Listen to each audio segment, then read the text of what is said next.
பிதாவாகிய தேவனையும் ஆண்டவராகிய இயேசுவையும் அறிகிற அறிவினாலே கிருபையும் சமாதானம் பெருகுவதாக.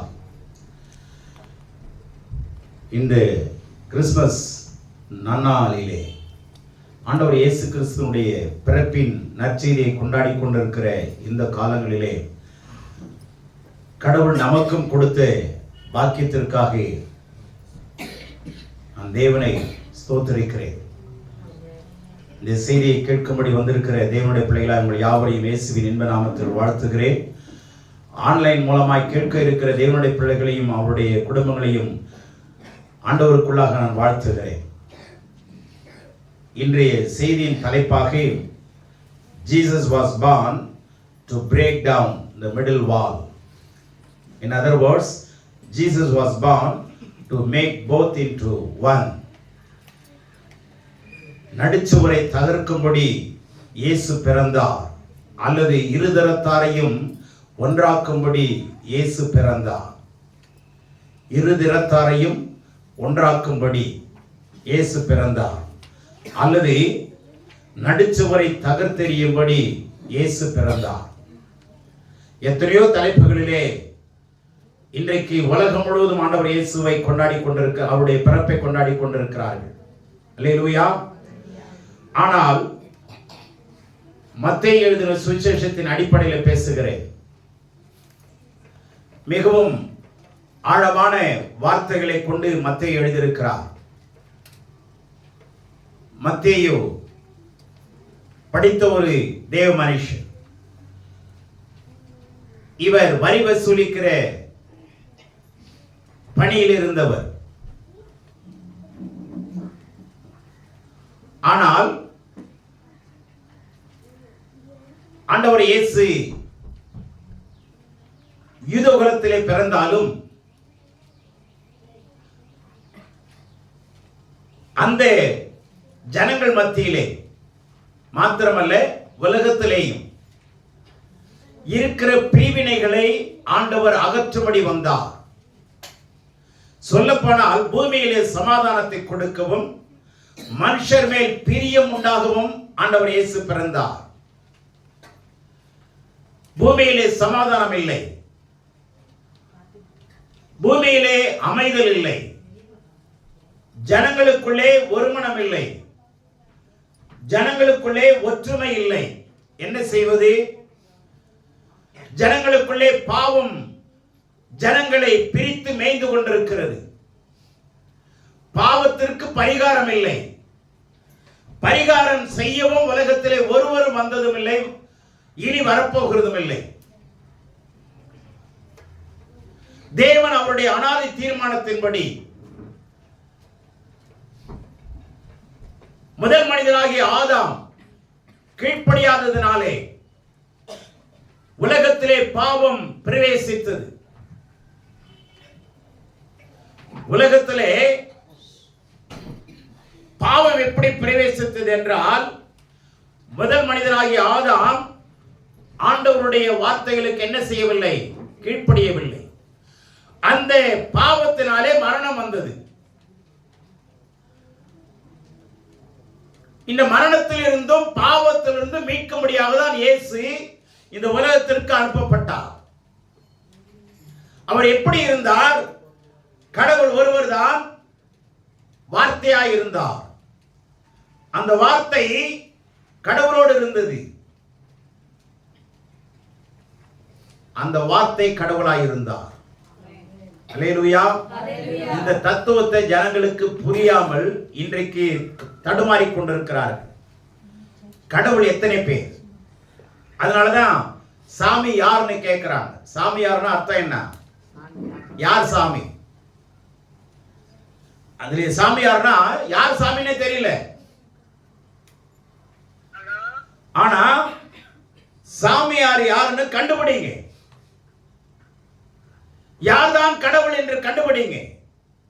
உலகத்தில் நல்லது கெட்டது, நன்மை தீமை எல்லாம் கண்டுபிடிக்க முடியும். ஆனால் கடவுள்ங்கிற இடத்துல வரும்பொழுது ஜனங்கள் என்ன செய்யறதில்லை? யார் உண்மையான தெய்வம் என்பதை கண்டுபிடிக்கவில்லை.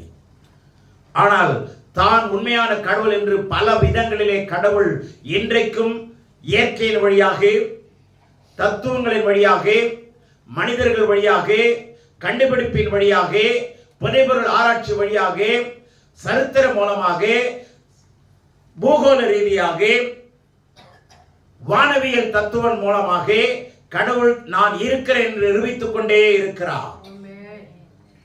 உலகத்திலே ஆண்டவர் இயேசு ஒருவருக்குத்தான் அதிகமான நிரூபணங்கள் உண்டு.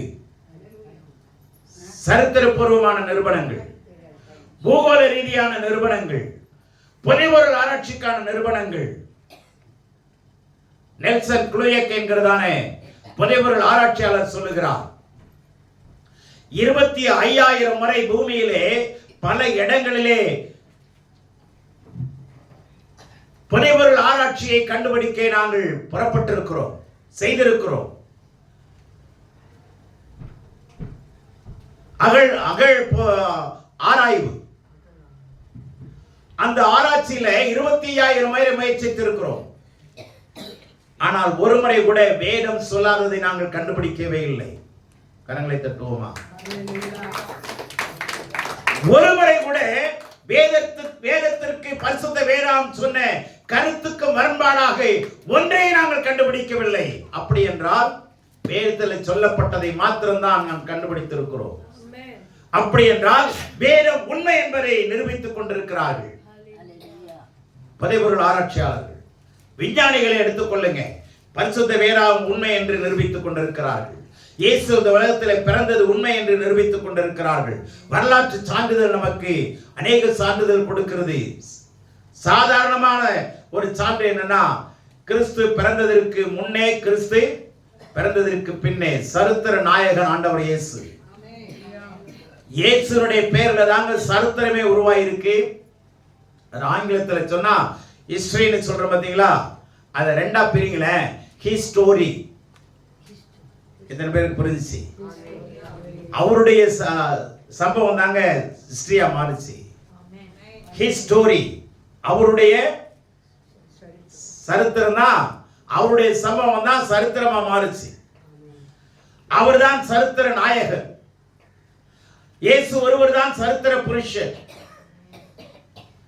அவருடைய கல்லறை இன்றைக்கும் திறந்திருக்கிறது. அவர் சொன்ன தீர்க்க தரிசனம் இன்று வரைக்கும் நிறைவேறிக் கொண்டிருக்கிறது. உலகத்தில் 1000 கடவுள் இருந்தாலும் இயேசுவை போல உண்மை உள்ளவர் யாரும் இல்லை. இயேசுவை போல பரிசுத்தம் உள்ள தெய்வம் யாரும் இல்லை. இயேசுவை போல தீர்க்க தரிசனத்தின்படி பிறந்தவர் யாரும் இல்லை. ஆகவே அந்த இயேசுடைய பிறப்பை நாம் கொண்டாடுகிறோம் என்றால், நாம் மக்கள் சொல்கிறது போல நாம் எல்லாரும் கொடுத்து வைத்த புண்ணியவான்கள், கொடுத்து வைத்த புண்ணியவதிகள். அல்லேலூயா. ஆமா, அவருடைய இரத்தத்தினால மீட்கப்பட்டிருக்கிறோம்.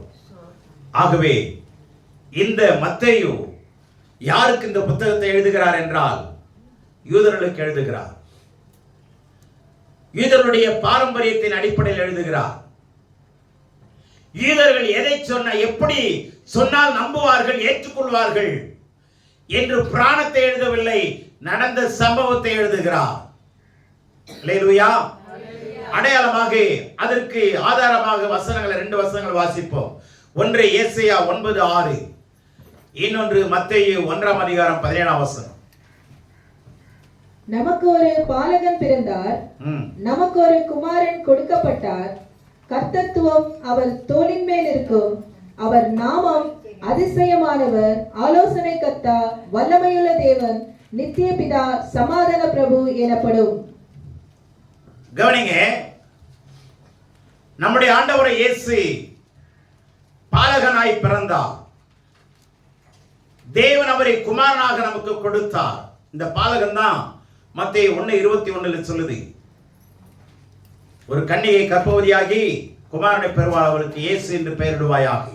இயேசு என்றால் தமது ஜனங்களின் பாவங்களை நீக்கி அவர்களை ரட்சிக்கிறவர் அல்லது விடுதலை ஆக்குகிறவர். பாவங்களை நீக்குகிறது, தலைவலியை போக்குறது, வயிற்று வலியை போக்குறது டாக்டருங்க இருக்கிறாங்க, மருத்துவர்கள் இருக்கிறாங்க.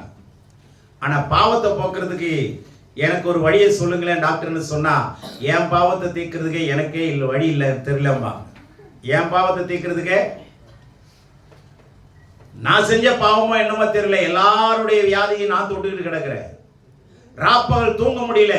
12 மணிக்கு தூங்கினா போன் அடிக்கிறான், டாக்டர் நீங்க இருக்கிறீங்களா? நான் அவன் கேட்கறான், ஜெய் நான் இருக்கிறேன்டா. எங்க 2 மணிக்கு எழுந்து சொல்ல வேண்டியதா, என்னையா வேணும் உனக்கு? இது பெரிய பாடாகுது. என்னால தூங்க முடியல, சாப்பிட முடியலங்க. உயிருக்காக போராடவங்கள்ட்ட நான் சாப்பிட்டுட்டு இருக்கிறேன்னு சொல்ல முடியுமா? நான் தூங்குறேன் அப்புறம் சொல்றேன்னு சொல்ல முடியுமா? இதுவே எனக்கு பாவம், நான் பண்ண பாவமா நான் நினைக்கிறேன்னு எத்தனை பேர் சொல்றாங்க தெரியுமா? ஆக எந்த வழியிலையும் பாவத்திலிருந்து விடுதலை அடைய முடியாதுங்க. ஆனா பாவத்தை போக்குறதுக்கு இயேசுவின் நாமம் ஒன்றுதாங்க உலகத்திலே கொடுக்கப்பட்ட அதிகாரம் உள்ள நாமம். அல்லேலூயா சொல்லுவோமா? ஆமா, அதிகாரமாய் கொடுக்கப்பட்ட நாமம் இயேசுவின் நாமம் ஒன்று மாத்திரமே உலகத்தில். அந்த நாமம் அல்லாமல் ஜனங்களுக்கு விடுதலையும் இல்லை, சுகமும் இல்லை, அமைதலும் இல்லை, ஆறுதலும் இல்லை, தேர்தலும் இல்லை, ஆரோக்கியம் இல்லை, ஒண்ணுமே இல்லைங்க. என்னால் அன்றி உங்களால் ஒன்றும் செய்ய முடியாது. ஆகவே அந்த இயேசு பாலகனாய் பிறந்தார். அவர்தான் இயேசு. பிறந்து நன்மை செய்வலாய் சுற்றி திரிந்து அவர் இந்த உலகத்திலே ஊழியம் செய்து 3.5 ஆண்டுகள் கடுமையான ஊழியம் செய்தார். தலை சாய்க்க அவருக்கு இடமில்லை, போஜனம் பண்ண நேரமில்லை. அவர் 3.5 ஆண்டுகள் கடுமையான உழைப்பிலே உழைத்து ஜனங்களுக்காக கடைசி சொட்டு ரத்தத்தை சிந்தி மரித்து போனார், உயிரோடு இருந்து இன்றைக்கு அவர் நம்மோடு கூட இருக்கிறார். அவர்தான் இம்மானுவேலர், அவர்தான் குமாரன், அவர்தான் குமாரன்.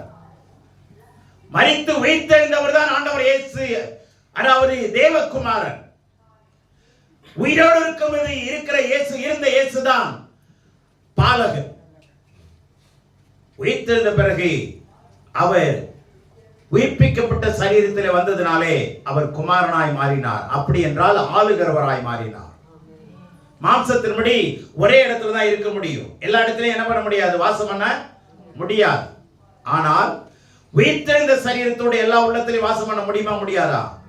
அதனாலதான் சொன்னார், நான் இம்மானுவேல், இம்மானுவேல்னா நான் உங்களோடு கூட இருக்கிறேன். எத்தனை பேர் இன்னைக்கு உலகத்துல ஜனங்களை கேளுங்களேன், கடவுள் உங்க கூட இருக்கிறாரா கேட்டு பாருங்களேன், என்ன சொல்றாங்கன்னு பாருங்களேன். கடவுள் உங்க கூட இருக்கிறாராமா? அவர் இருந்தா எனக்கே அந்த பிரச்சனைமா. எல்லாம் கவனிங்க, சில கேள்விகளுக்கு பதில் சொல்ல முடியாது, சொல்ல தெரியலங்க. கடவுளை கும்பிடுறீங்கல்ல, கடவுள் உங்க கூட இருக்கிறாரா? என்ன பதில் சொல்லுவாங்க நீங்களே 4 பேர்ட்ட கேட்டு தெரிஞ்சு. நான் ஒருத்தட்ட கேட்டேன், ஐயா நீங்க கடவுளுடைய பிள்ளையான்னு கேட்டேன். அவர் என்ன சொல்லியிருக்கணும், நீங்க கேட்கறது எனக்கு புரியலையான்னு சொல்லியிருக்கலாம். அல்லது கடவுளுடைய பிள்ளையா இல்லையா, கடவுளுடைய பிள்ளையா நான் இருக்கிறேனா இல்லையான்னு எனக்கு தெரியலையான்னு சொல்லியிருக்கலாம். அவர் சொன்ன பதில் என்ன தெரியுமா? நான் கிறிஸ்தவன் இல்லைங்க. அப்ப என்ன தெரியுது? கிறிஸ்தவங்க தான் கடவுளுடைய பிள்ளைங்க, எங்களுக்கு நாங்க இல்லைங்கிறத மறைமுகமா சொல்றார். அப்ப கவனிங்க, அறியாமையினால ஜனங்கள் செத்து கொண்டிருக்கிறார்கள். அறியாமையின் இருளிலே இருக்கிற மக்களுக்கு தான் ஆண்டவர் வெளிச்சமாய் தோன்றினார்.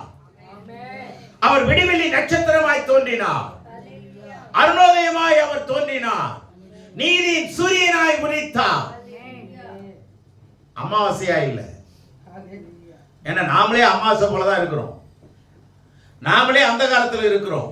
அந்த காலத்துல இருக்கிறவங்களுக்கு வேற என்ன வேணும்? வெளிச்சம் வேணும். அந்த வெளிச்சமாகறான் இயேசு ஜெகஜோதியாய் பிறந்தார். அவரை இல்லாம உங்க குடும்பத்துல வெளிச்சம் வரவே வராது. வரத்துக்கு வாய்ப்பும் இல்ல, வாய்ப்பே இல்ல ராஜா, வாய்ப்பே இல்லை. இயேசு அல்லாமல் ரட்சிப்பும் இல்லை, இயேசு இல்லாமல் சமாதானமும் கிடையாது, இயேசு இல்லாமல் பாவ மன்னிப்பும் கிடையாது, சாப மீட்பும் கிடையாது.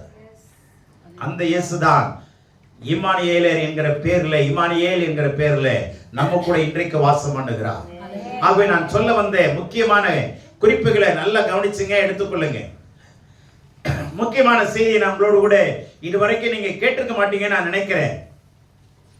ஆண்டவர் இயேசு யாருடைய சந்ததியிலே என்றால் தாவீதின் சந்ததியிலே பிறந்தார். இந்த தாவீதின் சந்ததியிலே பிறந்தார் என்கிற ஒரு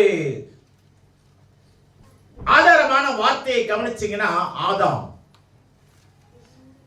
ஆதாம்ங்கிற வார்த்தையில 3 சந்ததி இருக்கு. ATM. A denotes Abraham, D denotes David, M denotes Messiah. A வந்து ஆபிரகாமை குறிக்குது, D வந்து தாவீதை குறிக்குது, M வந்து மேசியாவை குறிக்குது, கிறிஸ்துவை குறிக்குது. அப்ப கவனிங்க, ஆபிரகாம் சந்ததியில தான் தாவீது வராரு, தாவீது சந்ததியில தான் இயேசு வராரு. இந்த 3ஐயும் ஒண்ணா இணைச்சு தாங்க ஆதாம்னு பேர் வச்சிருக்கிறாரு. நம்ம என்னமோ நினைச்சிட்டு இருக்கிறோம், ஆதாம்னா பேரு என்னமோ பேருன்னு நினைச்சிட்டு இருக்கிறோம். பேருக்குள்ள அவங்களுக்கு என்ன பேரு, அவங்களுக்கு என்ன ரகசியம்னு இதுக்குள்ள இருக்கு. பேருக்கு என்ன ரகசியம் இருக்கு? சும்மா பேர் வைக்கலங்க ஆண்டவரே. அதனாலதான் வேதத்தில் இருக்கிற பேரை வைங்கன்னு சொல்றோம். ஆனா நம்முடைய ஆண்டவர் என்ன அழகா பேர் வச்சிருக்காரு பாருங்க. ஆதாம், ஆபிரகாம் வழியில, தாவீதின் வழியில நான் மேசியா வருவேன். அந்த முதல் மனுஷன் தான் அந்த ஆதாம். அல்லேலூயா. என்ன அழகான ஞானம் உள்ளவருங்க நம்முடைய தேவன். பேர்ல என்ன அழகு இருக்கு, பேர்ல என்ன அர்த்தம் இருக்குங்க. இன்னைக்கு அர்த்தம் இல்லாத பேர்லாம் வச்சுக்கிட்டு தெரியுதுங்க. அர்த்தமே இல்லாத பேர். உன் பேருக்கு அர்த்தம் எனக்கு எத்தனை பேர் கேட்டு பாருங்களேன், எனக்கு தெரியாதுமா. ஆனா வேதத்தில் இருக்கிற ஒவ்வொரு பேருக்கும் அர்த்தம் இருக்கு. அந்த அர்த்தத்தின் பின்னணி இருக்கு. அந்த பேருக்கான ஆசீர்வாதம், அந்த பேருக்கான அதிகாரம், அந்த பேருக்கான செழிப்பு, அந்த பேருக்கான எல்லா விதமான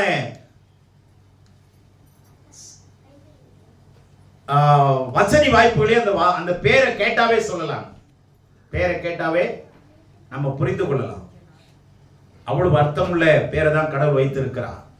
ஆகவே இந்த ஆண்டவர் இயேசு பிறக்கும் போது இந்த யூத சமுதாயத்திலே 5 விதமான மக்களை அவர்கள் புறந்தள்ளுவார்கள், ஏற்றுக்கொள்ள மாட்டாங்க. சமுதாயத்தில் 5 விதமான மக்கள்.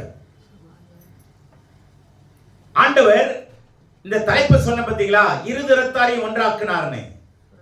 இருதரத்தாரை ஒன்றாக்குனார்னு சொன்னல, அது எப்படிங்கிறத சொல்ல வர. புறக்கணிக்கப்பட்டவர்களை இயேசு சேர்த்துக் கொள்ள வந்தார். அற்பமாய் எண்ணப்பட்ட மக்களை ஆண்டவர் அற்புதமாய் மாற்ற வந்தார். மடங்கடிக்கப்பட்டவர்களை தூக்கிவிட வந்தார். செத்துக் கொண்டிருக்கிற மக்களை உயிர்ப்பிக்கும்படி வந்தார். அதுல முக்கியமா 5 விதமான மக்கள். 1, வரி வசூலிப்பவர்கள். 2வது மேய்ப்பர்கள். 3வது பெண்கள். 4வது குஷ்டரோகிகள். 5வது மீனவர்கள். இந்த 5 விதமான மக்களை கூட்டத்திலிருந்து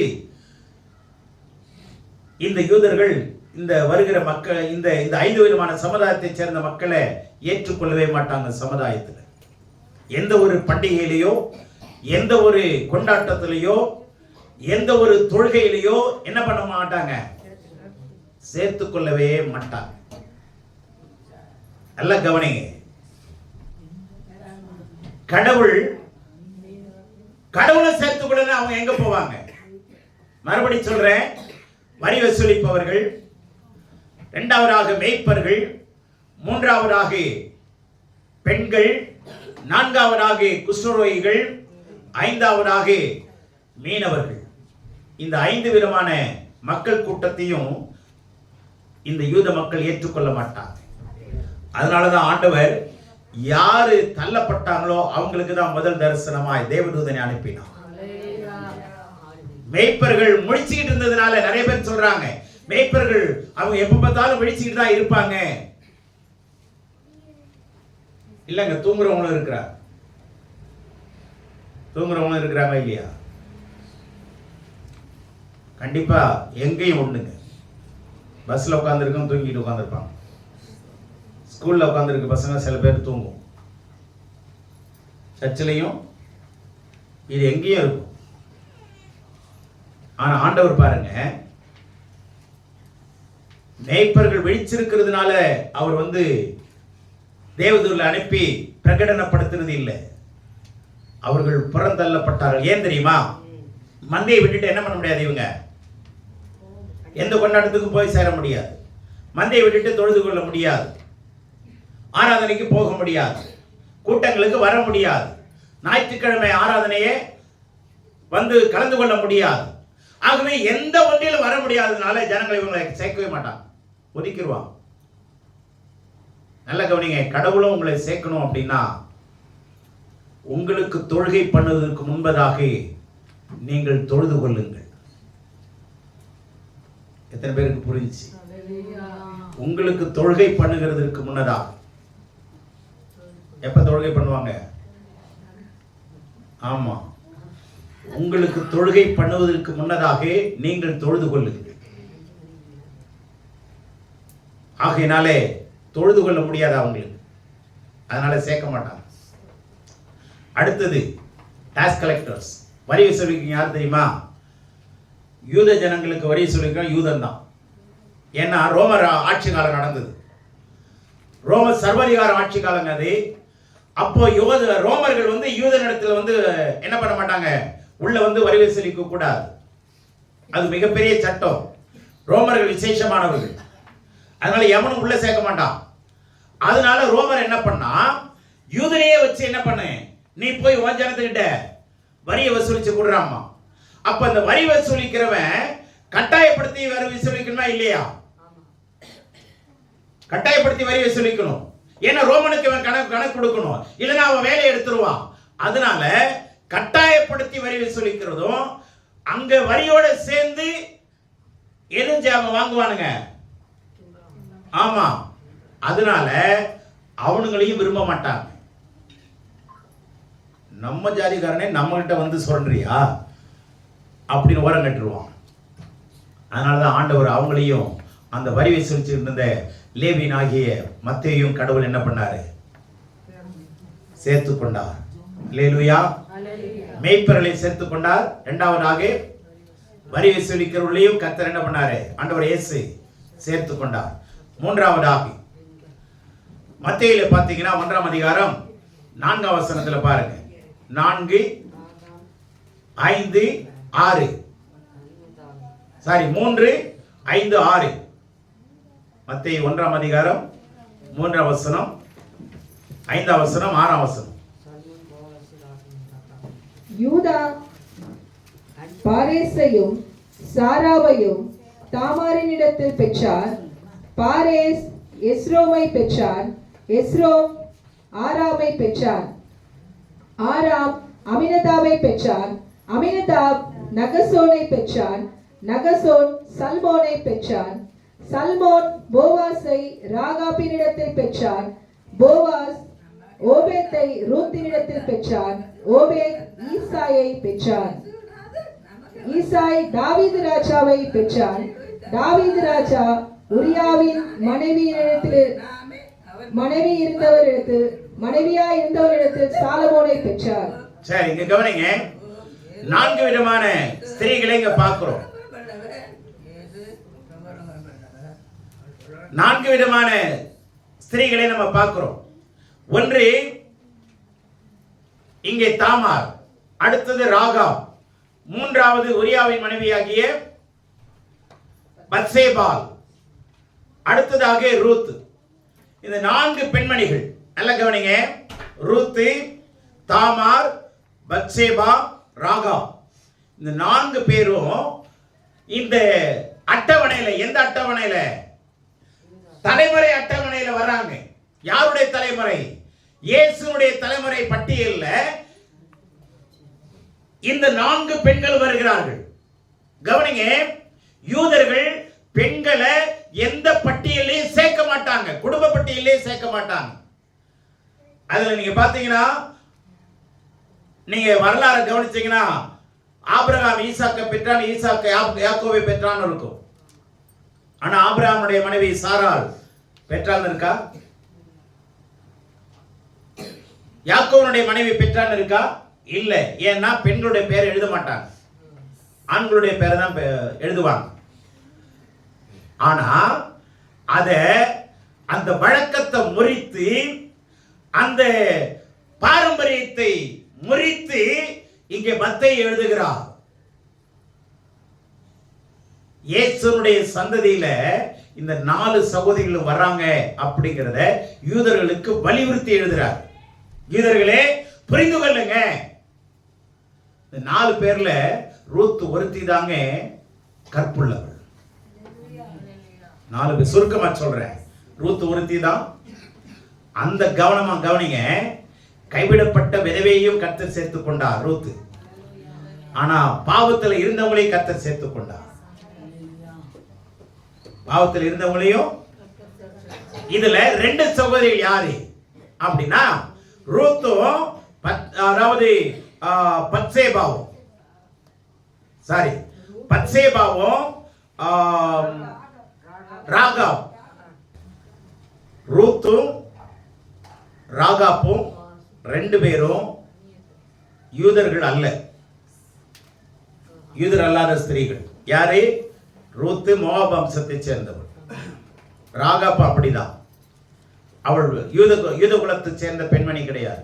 ஆனா யூத பெண்மணிகள் யார் தான்? தாமாரும் பத்சேபாவும் 2 பேரும். இங்க கவனிங்க, யூதர்கள் 2 பேரும் வர்றாங்க, யூதர் அல்லாத பிரஜாதி பிள்ளை மக்களும் 2 பேர் வர்றாங்க. பாத்தீங்களா? அப்போ ஆண்டவர் 2 பேரும் என்ன பண்றாரு? இணைக்கிறாரா? அவருடைய தலைமுறையில இதுவரைக்கும் இல்லாத ஒரு சம்பவம் நடக்குதுங்க. இயேசுவின் பிறப்புல மிகப்பெரிய சரித்திர மாற்றம் நடக்குது. மிகப்பெரிய ஒரு என்ன சொல்றது, பிரேக் த்ரூ.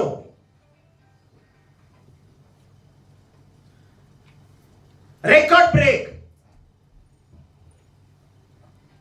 இதுவரைக்கும் அப்படி நடக்கல. ஆனா இயேசுவின் பிறப்புல பிரஜாதிகளாகிய இந்த 2 பெண்மணிகளையும் கொண்டு வராங்க. பெண்களையும் கடவுள் சேர்த்துக் கொள்கிறார். அல்லேலூயா. அடுத்தது குஷ்டரோகிகள். ஊருக்கு வெளியில் தாங்க இருக்கணும். குஷ்டரோகம் வந்தா இஸ்ரவேல் ஜனங்கள் சேர்க்க மாட்டாங்க. எங்க தான் நிக்கணும்? ஊருக்கு வெளியில் தான் இருக்கணும். ஊருக்குள்ள வரக்கூடாது. வந்தா கல்லால் அடிந்து கொண்டுடுவாங்க. ஆனா அதையும் கர்த்தர் என்ன பண்ணாரு? அந்த முறையை மாற்றினார். குஷ்டரோகிகள் கூப்பிட்ட போது ஆண்டவர் அவளை சோமாக்கினார். அவங்களுடைய அவமானம் இருக்கிற மோசமான வியாதியில் ஒரு மிகவும் கொடுமையான வியாதி என்ன தெரியுமா? உயிரோடு இருக்கும் போதே கைகள் காலெல்லாம் அழுகி ஒண்ணும் இல்லாம போறதை பார்க்கக்கூடிய ஒரு கொடுமையான ரோகங்க அது. விரல்கள்லாம் நாளுக்கு நாள் என்ன பண்ணிட்டே வரும்? அழுகி குறைஞ்சிட்டே வரும். இதை கண்ணால பார்க்கலாம். கொடுமையானது. அந்த ஜனங்கள் சேர்க்கப்பட மாட்டார்கள், சமுதாயத்தில் இணைக்கப்பட மாட்டார்கள். எந்த ஒரு குடும்பத்திலும் வந்து கலந்து கொள்ள அவர்கள் அழைப்பு கொடுக்கவும் மாட்டார்கள். ஆனால் அந்த விசேஷித்த அழைப்பை கொடுத்தது ஆண்டவர் இயேசு ஒருத்தர் தான். குஷ்டரோகிகளை தொட்டு சோமாக்கினார், கட்டளையிட்டு சோமாக்கினார். அடுத்ததாக மீனவர்களையும் ஏற்றுக்கொள்ள மாட்டார்கள். பேதுரு யாரு? மீனவ வம்சத்தை சேர்ந்தவர். யோவான் யாரு? மீனவ வம்சத்தை சேர்ந்தவர். யாக்கோபு யாரு? மீனவ வம்சத்தை சேர்ந்தவர். கவனிங்க, கடவுள் ஒரு இனத்துக்காக வந்தவர் இல்லை. ஒரு ஜாதிக்கான கடவுள் நம்முடைய இயேசு அல்ல. ஒரு தேசத்துக்கான இயேசு நமக்கு இல்லை. ஆனா அவர் உலக ரட்சகர். அவர் யாரு? சொல்லுங்க. அவர் உலக ரட்சகர். இப்போ கவனிங்க, இந்த 5 சமுதாயத்தையும் கடவுள் யூதர்கள் சமுதாயத்தோடு யூதர் அல்லாத சமுதாயத்தை என்ன செய்தாரு?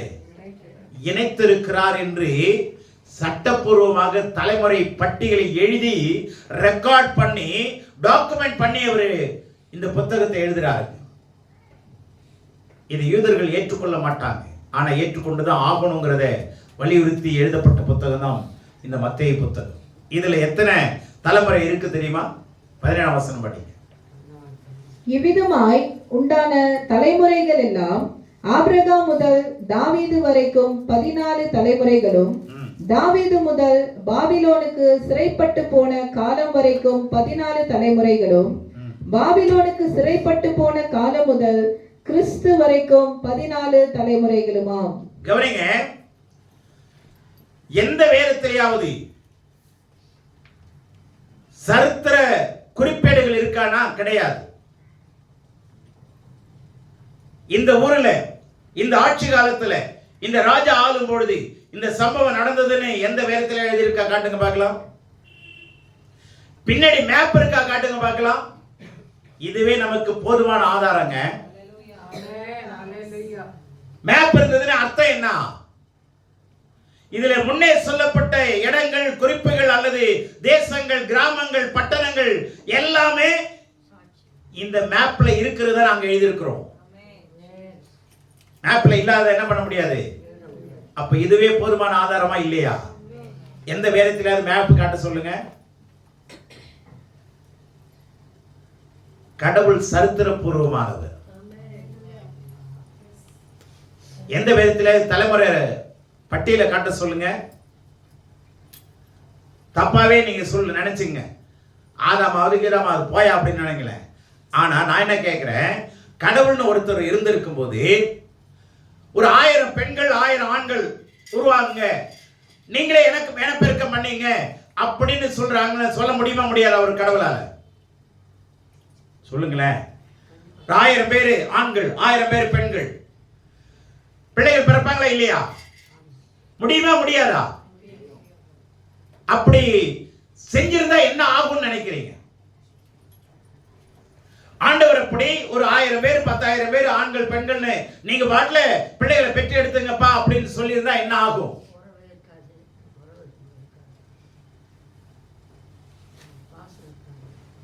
நம்முடைய தேவன் ஒழுக்கத்தின் தேவன். நம்முடைய கடவுள் எப்படிப்பட்டவர்? சர்வ ஒழுக்கம் உள்ளவர். நம்முடைய கடவுள் தாங்க மக்களுக்கே சட்டம் கொடுத்தவர். மீதி எல்லாம் சட்டம் பேசுறாங்க. சட்டம் கொடுத்தவர் யாருதான்? ஆண்டவர் இயேசுதான். நம்முடைய தேவன் தான். இன்னைக்கு நமக்கு இருக்கிற சட்டங்களே எங்க இருந்தா வந்தது? பரிசுத்த வேதாகமத்திலிருந்து தான் வந்தது. சட்டங்களை கொடுத்ததே யாருதான்? மோசே மூலமா தேவன் தான். ஆனா சட்டம் எழுதாதவங்க சட்டம் பேசுறதுக்கும் சட்டம் எழுதுனவங்க சட்டம் பேசுறதுக்கு வித்தியாசம் இருக்குமா இல்லையா? இதுவே நமக்கு பெரிய ஒரு பலன், அரண். அல்லேலூயா. இந்த தலைமுறை எல்லாம் எந்த விதத்திலும் பார்க்க முடியாது.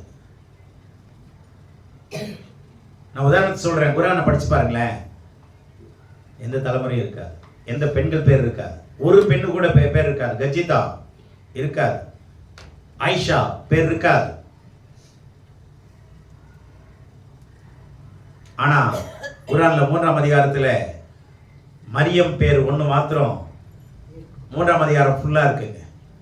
யாருடைய பேரு? எந்த பேரு பெண்ணும் பேரு சேர்க்கல. ஆனா மரியாள் பேரை சேர்த்து இருக்கிறார். அதுல என்ன இருக்கு தெரியுமா? ஈசா நபி ஒருத்தர் தான் எல்லாத்துக்கும் உயிர் கொடுத்தாருன்னு இருக்கு. ஈசா நபி ஒருத்தர் தான் புழு பூச்சி மண்ணு மட்டை எல்லாத்துக்கும் உயிர் கொடுத்தது யாரு தான்? ஈசா நபின்னு இருக்கு. அப்புறம் கேள்வி கேட்டாங்க படிச்சவங்க. அவங்க காலேஜில் சொல்லி தராங்க. அப்போ படிச்ச ஒரு பெரிய ஆளு கேட்கிறாரு, ஐயா அவங்க பெரிய ஆள்கிட்ட போய் கேட்கிறாரு, ஈசா நபி தான் எல்லாருக்குமே உயிர் கொடுத்தாருன்னா நம்ம நபி என்னங்க பண்ணாரு? ஏய் அதெல்லாம் கேட்காத, ஓடி போய். அவர் வந்துதான் இயேசுவை ஏற்றுக்கொண்டார். உயிர் கொடுத்தவர் யாருதான்? எந்த பேர் பெண்ணு பேரு சேர்க்கல. யாருடைய பேர் தான் இருக்கு? மரியாதையை ஏத்துக்க மரியாதை தான். அல்லேலூயா. புரியுதா? மற்ற வேதங்களை படிச்சு பாருங்க. நம்ம வேதத்தை படிக்கிறது எங்களுக்கு நேரம் இல்லைங்க. அப்புறம் எங்க இன்னொரு வேதத்தை போறது? கடவுளுடைய பிள்ளைங்களே, கடவுள் கொடுத்த சொத்து வேறங்க. படிச்சு பாருங்க.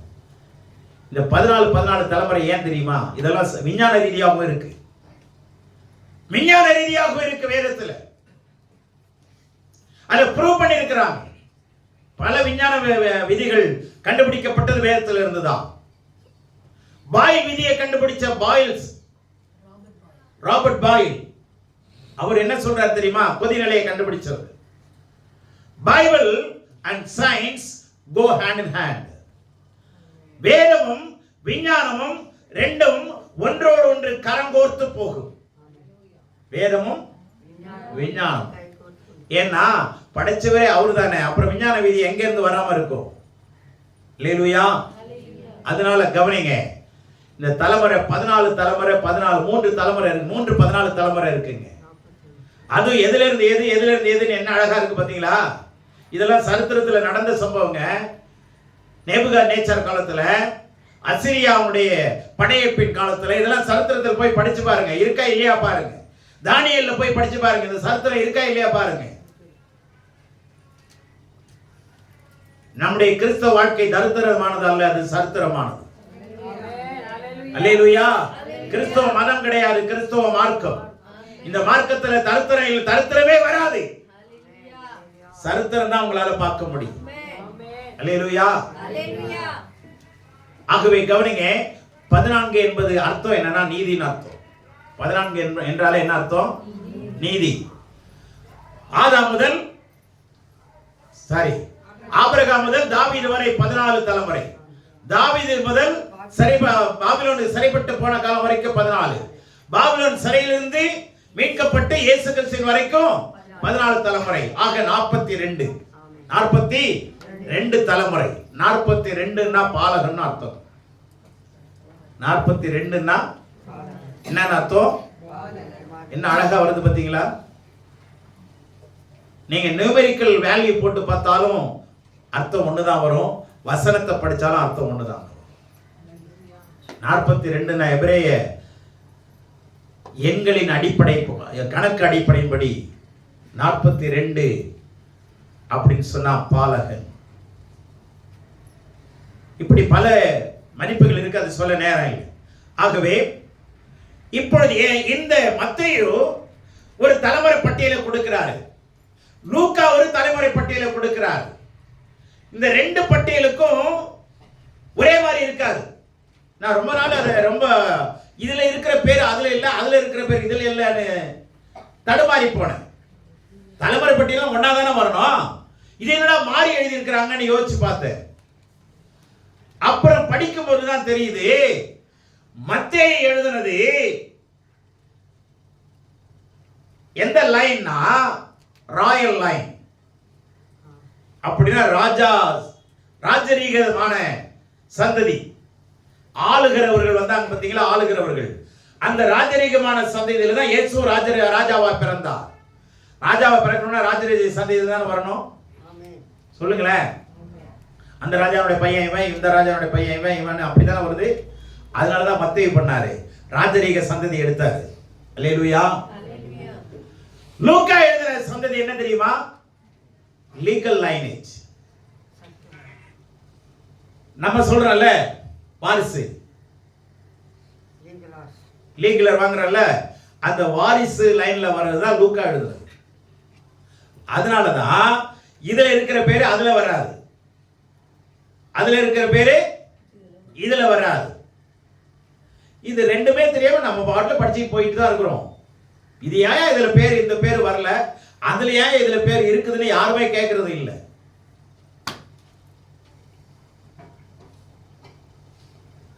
அதனால நல்லா புரிஞ்சுங்க. புரியாத பிரியும் போது புரியும்.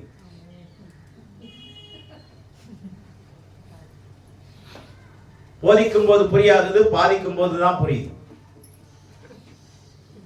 வார்த்தை ஜீவன் உள்ளது, நியாய தீர்ப்பை கொண்டு வரும். ஆகவே மத்தேயு ஒரு கோணத்தில் எழுதுறாருங்க, லூக்கா வேற கோணத்தில் எழுதுறாரு. இதெல்லாம் புரிஞ்சுங்க. ஆகவே இன்றைக்கு புதிய சத்தியமா இருக்கும்னு நினைக்கிறேன் உங்களுக்கு. அல்லேலூயா. ஆகவே இந்த ராயல் லைன் எப்படி வருது அப்படின்னா 3 விதமான லைன் வருதுங்க. ஒன்னு ராயல் லைன், அது மத்தேயு எழுதுறாரு. இரண்டாவது வாரிசு தலைமுறை பட்டியல், அது லூக்கா எழுதுறாரு. யோவான் என்ன எழுதுறாருன்னா இந்த ரெண்டுமே இருக்காது, நேரடியாக இயேசுனுடைய தலைமுறையை கொண்டு வந்துருவார். Christ lineage. அங்க பாத்தீங்கன்னா பட்டியல் இருக்காது, அட்டவணை இருக்காது. நேரடியாக இயேசு என்ன பண்ணாரு? வார்த்தையா இருந்தார், வார்த்தை மாம்சமானார். கிரைஸ்ட் லைனேஜுக்கு வந்துருவார். அல்லேலூயா. ஆகவே ஆதாம் முதல் இங்க கவனிங்க மேசியா வரைக்கும் நடுவுல பாத்தீங்கன்னா இந்த கிரைஸ்ட் லைனேஜ் யோவான், மேல மத்தேயு, கீழே யோவான், அது கீழே லூக்கான்னு வச்சுங்களேன். இந்த கிரைஸ்ட் லைனேஜ் நடுவுல வருது இல்ல, இந்த லைன்ல தான் தாவீது வராரு. இந்த தாவீதுனுடைய மனைவி பேர், ஒருத்தி மனைவி பேர் பத்சேபால். இன்னொரு அதே மனைவியிடத்துல 2 பேர் பிறக்கிறாங்க. பத்சேபாலுக்கு சாலமோன் பிறக்கிறான், நாத்தான் என்கிறவனும் பிறக்கிறான். சாலமோன் வழியாக வந்தவன் தான் ராஜரீக பரம்பரை. நாத்தான் வழியாக வந்தவன் தான் வாரிசு பரம்பரை, லீகல் லைனேஜ். ஆமென். புரிஞ்சவங்க புரிஞ்சுங்க, புரியாதவங்க அப்புறம் கேளு. எந்த தலைமுறையும் தெரியாது அப்படின்னா நமக்கு கடைசியில அது அதாவது நம்ம தலைவிதிக்கு வந்து நின்றுடும். தலைமுறையை கத்துக்கு. அடப்படா, அவன் இவனை பெற்றான், இவன் அவனை பெற்றான், அவனை இவனை பெற்றான்னு இதே எதுக்குடா நான் சின்ன வயசுலேயே நான் விட்டுருவேன். நான் அதுக்கப்புறம் படித்தாதான் தெரியுது அது எவ்வளவு சரித்திரபூர்வமாக எழுதியிருக்கிறாங்க, ஞானபூர்வமாக எழுதியிருக்கிறாங்கிறதை கண்டுபிடிக்க முடிஞ்சது. ஆகவே புரிந்து கொள்ளுங்கள், ஆண்டவரை இயேசு ஒவ்வொரு விஷயத்தையும் கருத்தாக எழுதியிருக்கிறார். இதை 14 தலைமுறைங்கிறது எதுக்குன்னு சொல்ல வர, யூதர்கள் திருமணம் ஆகும்போது பொண்ணு வீட்டுக்கிட்ட கேட்பாங்க, மாப்பிள்ளை வீடு பெண்ணு வீட்டை கேட்பாங்க. அப்பா, உன் பொண்ணோட அப்பா வம்சம் இருக்கு பார்த்தீங்களா, மேல அப்பா, பாட்டை, பூட்டை, ஓட்டை, அடுத்தது செய்யோ, அதுக்கப்புறம் பரன், இந்த 7 தலைமுறை, அதுக்கு மேல ஒரு 7 தலைமுறை, 14 தலைமுறை எழுதி கொடுறாமா. பெண்ணு வீட்டார்கிட்ட மாப்பிள்ளை வீட்டார் கேட்கிற முதல் கேள்வி என்னது? 14 தலைமுறை எழுதி கொடு. அந்த எழுதி கொடுத்தவன் பேர குடும்பத்தில் தான் பொண்ணை எடுப்பான். எனக்கு தெரியாதுங்கன்னு சொல்லிட்டா உன் பொண்ணு எனக்கு தெரியாதுன்னு போயிடுவான், தேவையில்லைன்னு போயிடுவான். இந்த 14 தலைமுறை ஏன் அப்படின்னு கேட்குறாங்கன்னா, இதனுடைய விவரம் ரொம்ப காலம் தெரியல. இது அமெரிக்க தேசம் என்ன பண்ணுச்சு, இந்த தூக்கணாங்குருவி இருக்கு பார்த்தீங்களா, கூடு கட்டும் தெரியுமா தூக்கணாங்குருவி, அழகா அந்த தூக்கணாங்குருவியை 2 குருவி, ஆண் பெண் குருவியை பிடிச்சு கொண்டாந்து உள்ள வச்சுட்டான் கூண்டுக்குள்ள. எத்தனை சந்ததி அது பிரீட் பண்ணுது அப்படிங்கிறத முதல் சந்ததி, 2வது சந்ததி, 3வது, இப்படி 14 சந்ததி வரைக்கும் அது உள்ள வச்சிருக்கிறாங்க. இந்த 10வது சந்ததியை என்ன பண்றாங்க, எடுத்து வெளியே விடுறான், அதை ஃபாலோ பண்றான், போய் கூடு கட்டுதுங்க. 1வது சந்ததியிலிருந்து 10வது சந்ததி வரைக்கும் அந்த சந்ததி எதுவுமே கூடு கட்டல. ஒத்துக்கிறீங்களா? புரியுதா நான் பேசுறது? எல்லாமே உள்ளதான் இருக்கு, எல்லாம் மார்க் பண்ணி வச்சிருப்பாங்க.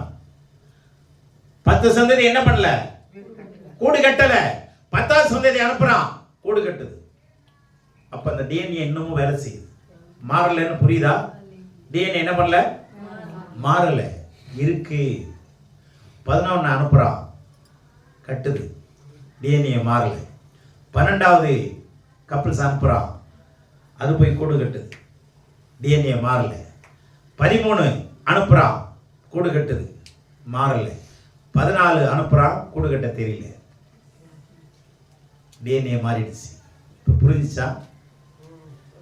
விளங்குதா? அப்போ 14வது சந்ததியிலே தான் இந்த முன்னோருடைய சாபம் இல்லாம போகுது. எத்தனை பேருக்கு புரியுது? 14வது சந்ததியில தான் என்ன இல்ல, நம்ம எத்தனாவது சந்ததி நமக்கே தெரியல. ஒருவேளை நம்ம ரட்சிக்கப்பட்ட 3வது சந்ததியா இருக்கலாம், 2வது சந்ததியா இருக்கலாம், அல்லது முதல் சந்ததியா இருக்கலாம். அதனாலதான் இந்த சாபத்தினுடைய வேர் உள்ள இருக்குங்கிறத நான் பல முறை சொல்லிட்டு இருக்கிறேன், யாரும் கண்டுக்கிறது இல்லை. உங்களுக்கு அது புரிய மாட்டேங்குது. நான் சொன்னா உங்களுக்கு கோபம் வந்துடுது. என் குடும்பத்தில் இவர் இந்த மாதிரி இருக்குதுன்னு சொல்லிடுறாங்கன்னு நீங்க வருத்தப்பட்டுக்கிறீங்க. விஞ்ஞான ரீதியா ப்ரூவ் பண்ணதான் நானும் சொல்றேன், வசனத்தில் இருக்கிறதா நானும் சொல்றேன். ஆகவே கவனிங்க, இந்த 14வது சந்ததி தான் நீதின்னு பிறக்கும். மீதி எல்லாம் அநீதிக்குள்ள இருக்கும், உள்ளுக்குள்ள மறைஞ்சு இருக்கும். முன்னோருடைய சாபம், முன்னோருடைய கர்மம், முன்னோருடைய குணங்கள், முன்னோருடைய சுபாவங்கள் எல்லாமே என்ன பண்ணிக்கிட்டே இருக்கும், எங்கேயாவது டிஎன்ஏல மறைஞ்சு இருந்துகிட்டே இருக்கும். ஆனா நீங்க ஆண்டவருக்குள்ள முழுவதும் மாற மாற வர வர இந்த சுபாவம் எல்லாம் மாறி அந்த அநீதி எல்லாம் போய் தேவ நீதியாய் வெளிவரும். அல்லேலூயா. அதனாலதான் 14 14 14 3:14 வந்தோடனே இயேசு பிறக்கிறாரு நித்திய நீதியாக, பாவம் இல்லாதவராய், அநீதி இல்லவராய், பாவம் சுமத்தப்பட முடியாதவராய், மகா பரிசுத்தமானவராய், அவருடைய சிங்காசனம் நீதியும் நியாயத்தினாலும் நிலைப்பட்டிருக்கும்படி ஆண்டவர் இயேசு நீதியில் பிறந்தவர். மனுஷன்படி மனுஷ சுபாவத்தின்படி இயேசு பிறக்கவில்லை. அல்லேலூயா. அவர் பரிசுத்தமாய் பிறந்தார். ஆகவே அவருடைய பிறப்பு வினோதமானது. புறக்கணிக்கப்பட்டவர்களை சேர்த்துக் கொள்ளுகிறவர் நம்முடைய ஆண்டவர். இருதரத்தாரையும் இந்த ஆண்டவரை அறியாத ஜனங்களையும் ஆண்டவர் அறிந்த யூதர்களையும் ஆண்டவர் இணைக்கும்படி பிறந்தார். இந்த இணைப்பை சட்ட ரீதியா சிலுவையில செஞ்சு முடிச்சார். இந்த இணைப்பை சட்ட ரீதியா டாக்குமெண்டேஷன் எங்கதான் நடந்தது? பிசாசு கையெழுத்தை குலைத்து இவர் என்ன பண்ணாரு? ரத்தத்தினால மீட்டு கொண்டு இவர் சைன் பண்ணி டாக்குமெண்ட் பண்ணிட்டார். நம்மள சட்ட ரீதியா நம்ம மாற்றப்பட்டிருக்கிறோம். நாம இப்ப ஆவிக்குரிய யூதர்கள், அவங்கள மாம்சத்துக்குரிய யூதர்கள். ஆகவே ஆண்டவர் இயேசுனுடைய பிறப்புல அநேக அற்புதங்கள் இருக்கிறது, அநேக அதிசயங்கள் இருக்கிறது. கர்த்தர் தாமே நம்மை ஆசீர்வதிப்பாராக. ஆமென், ஆமென்.